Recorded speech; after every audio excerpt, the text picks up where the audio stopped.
Welcome back to our next indie game. We've got another visual novel style game here. You'll Never Catch Me Leaving.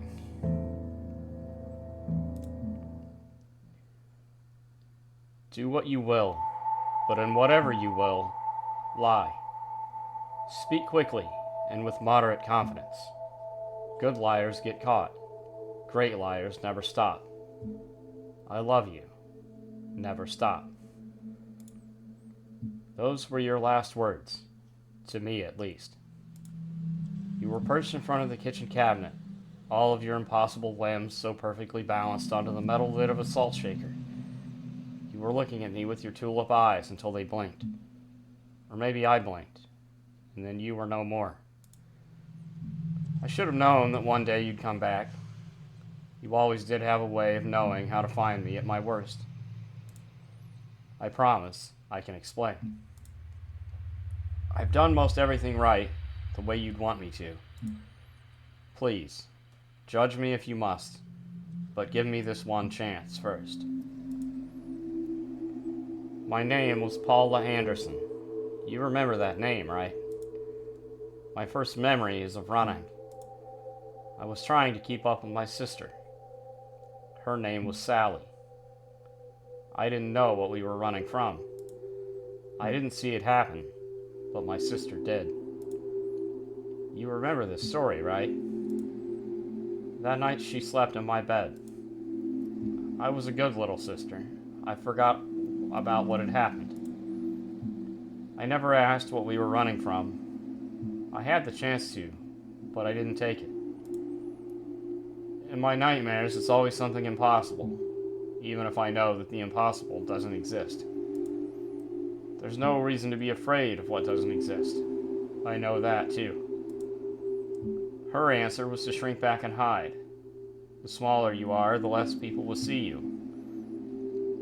Being seen isn't always a problem, but it can become one. Seeing comes before speaking, and then it's only a matter of time, really. How many words can you go before you say the wrong ones?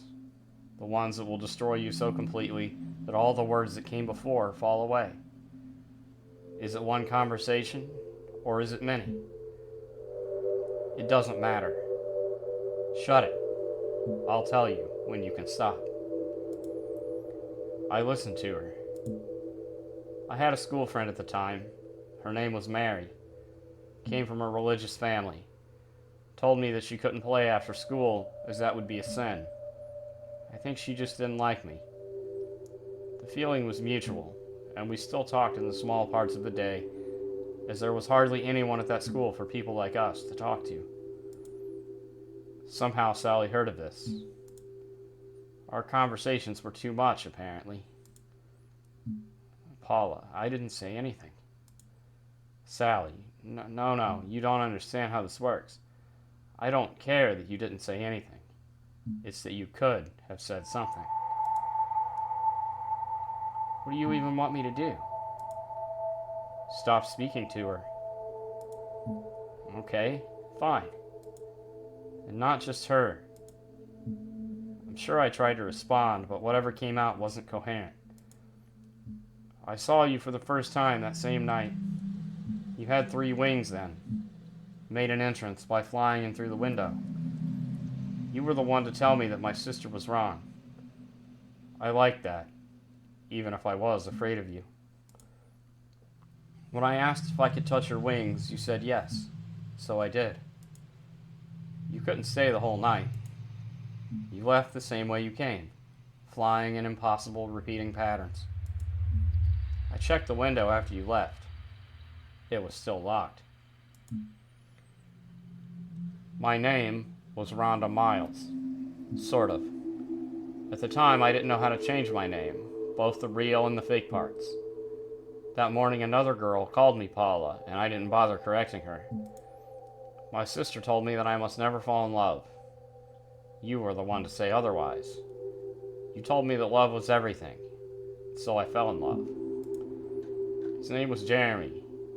He didn't have many hobbies, but he still had more than me. He was on the school's tennis team. My sister didn't want me out of the house, but I found my ways.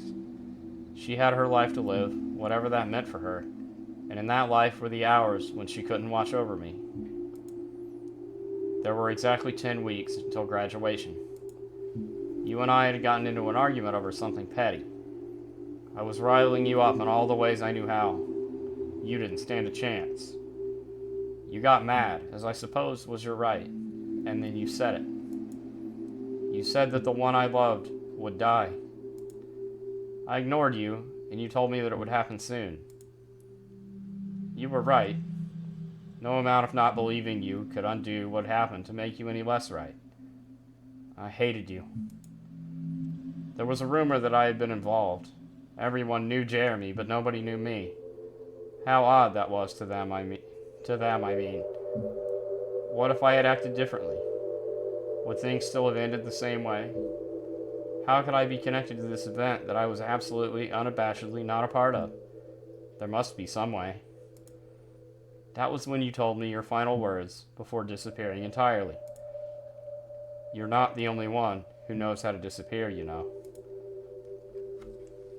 My name was Angela White, and I had the legal documentation to back it up. Paula and Rhonda were no more. The people who knew Angela were different from the people who had known Paula and Rhonda. I no longer lived at home. That was maybe the best part. I do not know what became of my sister. I wonder sometimes about whether or not she told her parents. Inside our house was a different world where her rules didn't apply. She was my only sister. She was only my sister. We ate together at a dinner table, always talking about something or the other. She was quiet, but not absent. It crossed my mind a few times. What if she lied to me? What if she was running from something that never existed? What if she had started it, or even done it all herself? What if she was every cruel thing I have ever thought of her? I don't know. If she's a liar, she's better at it than I am. I guess I still have to give myself some credit. Angela wasn't just a name. She was a whole new person. One who wasn't afraid in the same way Paula and Rhonda were. She was quite popular, actually. We lived in a college town just off campus. She would go to parties and tip bottles up while others laughed and cheered. Do you remember how I was as a kid? I didn't even like to be near alcohol. Hated the smell. Whenever someone asked Angela what her major was, we would give a different answer, despite never once attending a class. Speak quick, and with moderate confidence. Her limits were different from mine. I didn't understand this until it was too late. I was only able to piece together what had happened after the fact. Laying across the lap of a boy I met for the first time 2 nights earlier. His name was Garrett. We had gotten along quite well, I presume. At the end of the night, he was trying to get his way out from underneath me. I was half asleep. Garrett. Good night, Angela. I'm leaving. Who's Angela? Well, you're Angela. Fuck me. My name's not Angela. Well, then what is your name? I told him. Everyone else calls you Angela. That's not my problem. But your name is Paula. I don't care. Okay. Good night, Paula. Who's Paula? He laughed. It didn't take a full day for Angela to disappear. I wonder how many people he told. Her name was Katherine Johnson. She was a churchwoman. Everyone around her thought her to be older than she was. She had a look in her eyes and a roughness to her skin. She loved and she hated. Her name was Mila Arden. She was a portrait photographer. She worked as a stock image agency, but had dreams of becoming a freelancer. Her name was Naomi Wakefield. She was a teacher, a favorite at that. She taught 4th graders. She was known for being the cool teacher, the ones with stories even the kids sometimes doubted. I never did anything cruel. I never hurt anyone. Is this too much to ask for? Is freedom too much to ask for? And then I met a different you. He looked just as impossible, yet entirely different. It happened in the summer. I was driving down a gravel road from one me to another. I think it was in the high 90s. My driver's license said I was 24.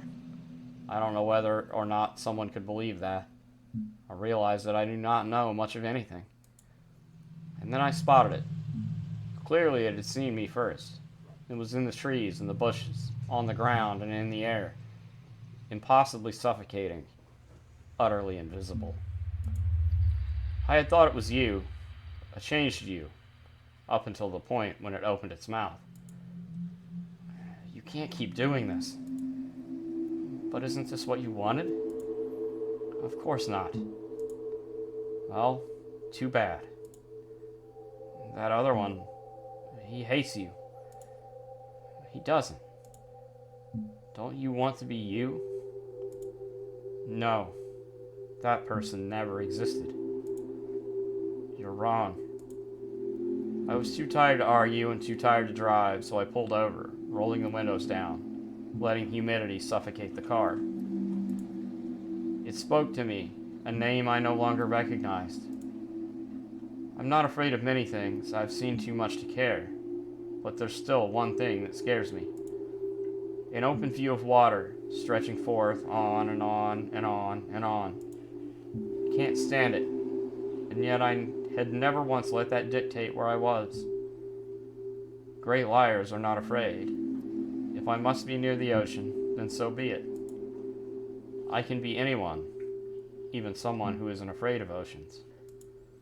I don't know. Maybe I'm tired of being afraid. Maybe I'm tired of trying not to be afraid. I faltered. I will admit that. Told myself that this would be the last time. My name was Amy Reinhardt. From then on, my name would always be Amy Reinhardt. This would be my final life and my final history. I met someone I loved. I avoided their questions about the past, but not once did I lie. I know they loved Amy back. One day I had to make a choice. Despite my effort to avoid it, I had to choose whether or not I would tell the truth. I love you, Amy. You know that. I whispered my choice into their ear. And they left me. And I was alone. Again. You were always right. Great liars never stop. I waited for a time to see if the other you would come back, if it would reward me for doing the right thing. It never did. The only one who knows me now is you. I am scattered to everyone but you. Everything I am is in the reflection of your eye. You think I'm ugly, don't you? You don't have to say anything. I already know. Wow. What a beautifully strange story that was. Even though I'm not entirely sure that I really understand what happened. Not completely. This woman spent her entire life changing her identity and who she was. Not just her name, but everything about her. Over and over and over again until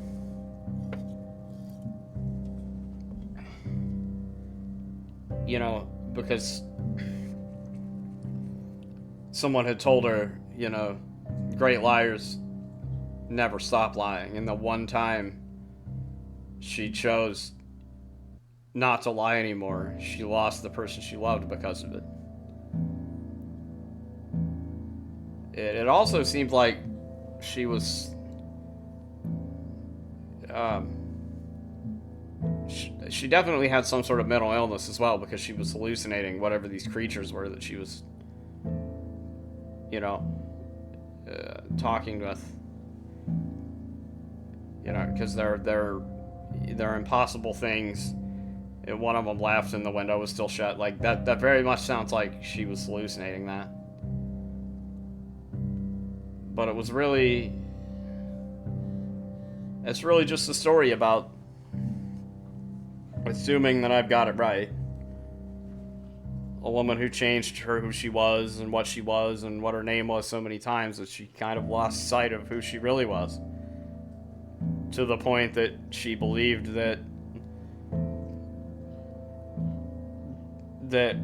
there was no actual her. She was just whoever she wanted to be at the time. Because the thing asked her, "Don't you want to be you?" And she said, "No, there is no such person. That person doesn't exist." So there is no her except,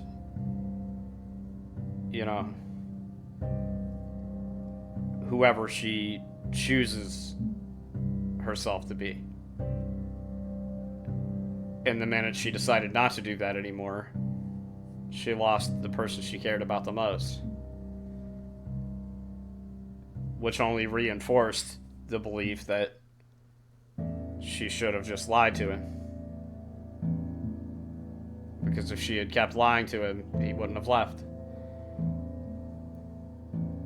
But then their relationship would have been a lie. Like, it's a very well written story, but it's very strange, and I feel like it's one of those that's gonna stick in my head. Like, I'm gonna think about that for a lot.